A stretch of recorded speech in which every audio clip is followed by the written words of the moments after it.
चलो चलो बच्चों, तैयार हो जाओ नानी की कहानियों के लिए। आज हम सुनेंगे घास तो नीली होती है। एक बार की बात थी। एक घने जंगल में एक बाघ टहल रहा था। तभी उसकी नजर एक गधे पर पड़ी जो घास चर रहा था। बाघ ने दोस्ताना अंदाज में पूछा, और भाई, कैसे हो? हरी भरी घास खाकर कैसा लग रहा है? गधा चबाते चबाते बोला, लग तो बहुत अच्छा रहा है, पर घास तो नीली होती है। बाघ चौंक गया। क्या? घास तो हरी होती है। गधा जिद पर अड़ गया। नहीं, घास तो नीली होती है। दोनों में बहस शुरू हो गई।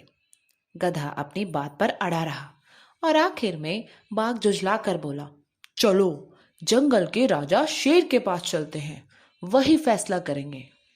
गधे ने कहा, चलिए राजा साहब के पास।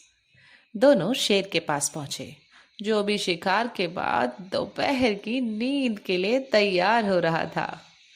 उन दोनों को आते देख शेर ने सोचा, हे भगवान, अब क्या नया आ गया?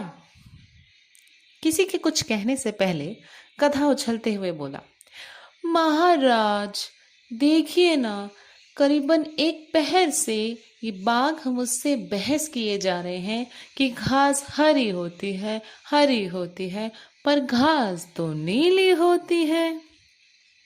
शेर को समझ में आ गया कि बात क्या चल रही है। उसने आलस में अपनी आंखें खोली और धीरे से कहा, हाँ, घास नीली होती है। गधा खुशी से कूदने लगा। देखा, मैंने कहा था ना, मैं सही हूँ।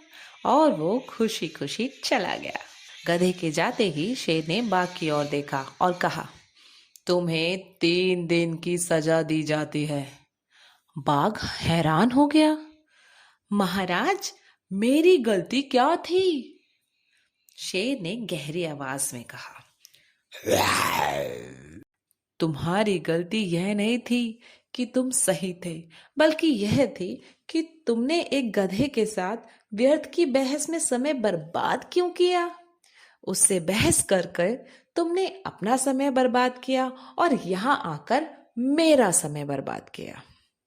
तो बच्चों, हमने क्या सीखा? बुद्धिमान लोग बेकार की बहस में समय नहीं गवाते और हर बहस को जीतने की जरूरत नहीं होती, खासकर जब सामने वाला समझने को तैयार ना हो, क्योंकि बेकार की बहस से ज्यादा अपना समय जरूरी होता है।